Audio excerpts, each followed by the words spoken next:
Everyone, कसे आहात तुम्ही सगळे? Welcome back to my channel. मी स्नेहा माझ्या चॅनलमध्ये तुमचं सगळ्यांचं खूप खूप स्वागत करत आहे. तुम्ही जर वयाच्या 18 ते 40 वर्षामध्ये आहात, आत्ताच काहीतरी करण्याची वेळ आहे, आत्ताच कष्ट करण्याची वेळ आहे आणि याच वाक्यावरती आधारित मी तुम्हाला एक मोटिवेशनल स्टोरी सांगत आहे. स्टोरी आहे अशा एका राज्याची जिथे दर 5 वर्षांनी राजा चेंज केला जायचा आणि चेंज केलेला जो राजा असे म्हणजे आधीचा जो जुना राजा असे त्या राजाला एका जंगलात, भयानक जंगलात पाठवलं जायचं.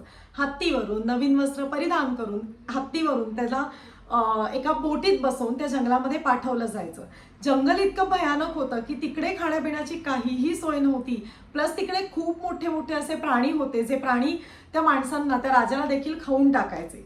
म्हणजे थोडक्यात काय, त्या जंगलात गेल्यानंतर त्या राजाचं आयुष्य संपून जायचं. आता राजाला जंगलात सोडून आल्यानंतर राज्यातील लोकांना खूप मोठा प्रश्न पडायचा की आता पुढचं राज्य कोण सांभाळणार किंवा आता आपल्या राज्याचा कारभार कोण सांभाळणार. त्यानंतर लोकांनी खूप विचार केल्यानंतर त्यांच्या डोक्यामध्ये आलं की आपल्या राज्यात असा एक हुशार व्यक्ती आहे जो आपल्या राज्याचा कारभार खूप छान प्रकारे सांभाळू शकतो. ते लोक कुठलाही वेळ न घालवता त्या हुशार व्यक्तीकडे जातात आणि त्याला खूप रिक्वेस्ट करतात की तू आपल्या राज्याचा कारभार सांभाळू म्हणून.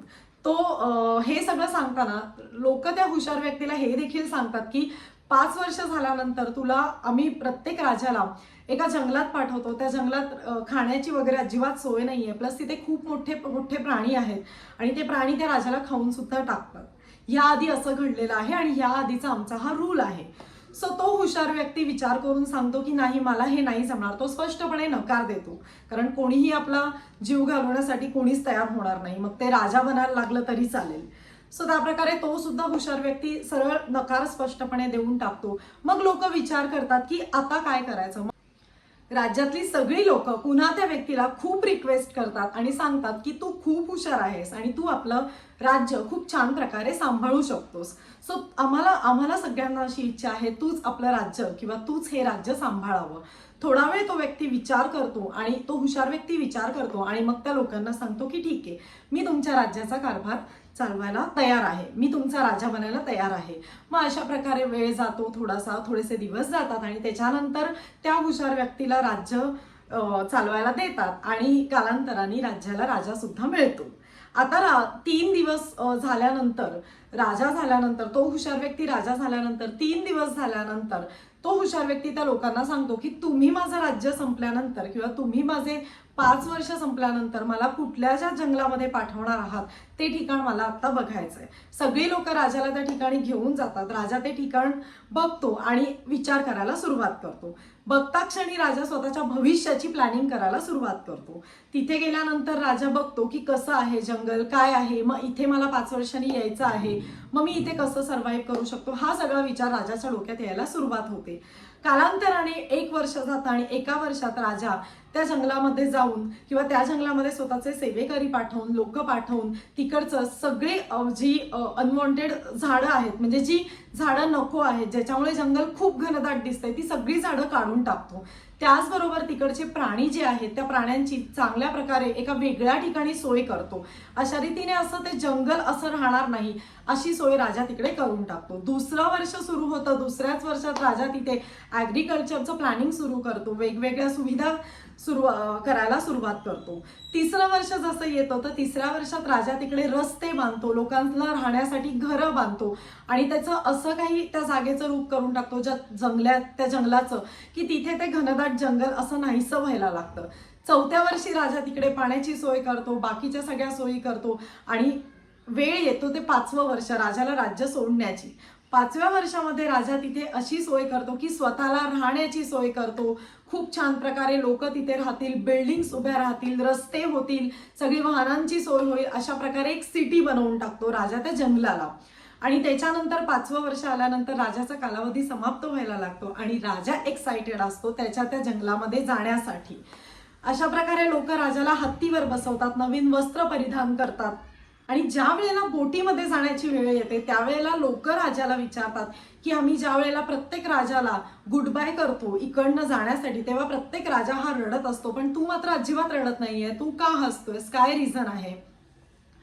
त्यावरती राजा म्हणतो की ज्या वेळेला आपण जन्म घेतो, आपण या जगामध्ये येतो त्यावेळेला फक्त आपण रडत असतो आणि अख्खं जग हसत असतं, अख्खं जग सुखी असतं. पण ज्या वेळेला आपण जाणार असतो त्यावेळेला आपण हसलो पाहिजे आणि अख्खं जग रडलं पाहिजे. असं काहीतरी आपण आयुष्यात केलं पाहिजे. राजा जेव्हा 5 वर्ष राज्य करत असतो त्यावेळेला तो हा विचार नसतो करत की आता मी राजा झालोय, आता मी ऐश आरामात जिंदगी जगणार, आता मी मस्त बसून खाणार. तर राजा त्याला 5 वर्षांनी ज्या जागेवर जायचं असतं त्या जागेला डेव्हलप करत असतो की जेणेकरून तिथे गेल्यानंतर राजाला कोणी खाणार नाही, कुठले प्राणी खाणार नाही, राजा मरणार नाही, त्याला खाण्यापिण्याची सोय होईल, तिकडे राहण्याची सोय होईल. राजा सांगतो की इथे येणारा प्रत्येक राजा जेव्हा त्याला राज्यकारभार मिळाला त्यावेळेला तो खूप ऐश आरामात जिंदगी जगत होता. तो भान हरपून गेलेला होता की 5 वर्षांनी त्याला ज्या काळात जायचंय तो काळ खूप विचित्र असणार आहे. मला 5 वर्षानंतर या घनदाट जंगलामध्ये जायचंय, मग तिथे गेल्यानंतर मी स्वतःला कसं ठेवू शकेल, मी स्वतः कसं सर्व्हाइव्ह करू शकेल. आणि म्हणून मी ही एक छान सुंदर अशी सिटी तयार केली की जिथे माझ्यासोबत माझ्या राज्यातली लोक सुद्धा राहू शकतील ज्यांना राहायला यायचंय. अशा प्रकारे राजा त्या जंगलामध्ये म्हणजे त्या सिटीमध्ये जातो. त्याचबरोबर राजा स्वतःचे सेव्हिंग्स म्हणजे तो राजा असताना त्याने बचत करून कमवलेले खूप सारे पैसे होते आणि ते सेव्हिंग्स सुद्धा तो त्या सिटीमध्ये घेऊन जातो. आणि राजा तिथे जाण्यासाठी एक्सायटेड तर होताच. तिथे गेल्यानंतर राजा स्वतःचा सर्व्हाइव्ह खूप छान करत असतो. लोक सुद्धा त्याला सी ऑफ करून परत येतात. थोडक्यात काय हेच सांगायचंय की मित्रांनो, तुम्हाला जर पुढच्या आयुष्यामध्ये म्हणजे तुमचा जो पुढचा काळ आहे त्या आयुष्यामध्ये तुम्हाला जर बसून आरामात ऐश आरामात लाईफ जगायची असेल तर आत्ताच्या काळामध्ये तुम्हाला कष्ट करण्याची गरज आहे. आत्ता जर तुम्ही कष्ट केले तर तुम्ही आयुष्यात पुढे खूप चांगल्या प्रकारे बसून सर्व्हाइव्ह करू शकतात. पण जर आत्ता तुम्ही टाइम वेस्ट केलात, एनर्जी वेस्ट केलीत, मजा मारण्यात फक्त आयुष्य वेस्ट केलं तर कदाचित पुढचं आयुष्य पुढचं आयुष्य गरिबीमध्ये जाईल आणि ती गरिबी सुद्धा तुम्हाला अशीच बाकीच्या उर्वरित राजांसारखी खाऊन टाकेल. सो चला, उठा, कामाला लागा, कष्ट करा. कशी वाटली तुम्हाला आजची स्टोरी मला माझ्या कमेंट बॉक्समध्ये नक्की सांगा. चॅनलला सबस्क्राईब करायला विसरू नका. पुन्हा भेटू कुठल्या तरी नवीन मोटिवेशनल स्टोरी सोबत. तोपर्यंत हॅपी रहा. Bye bye.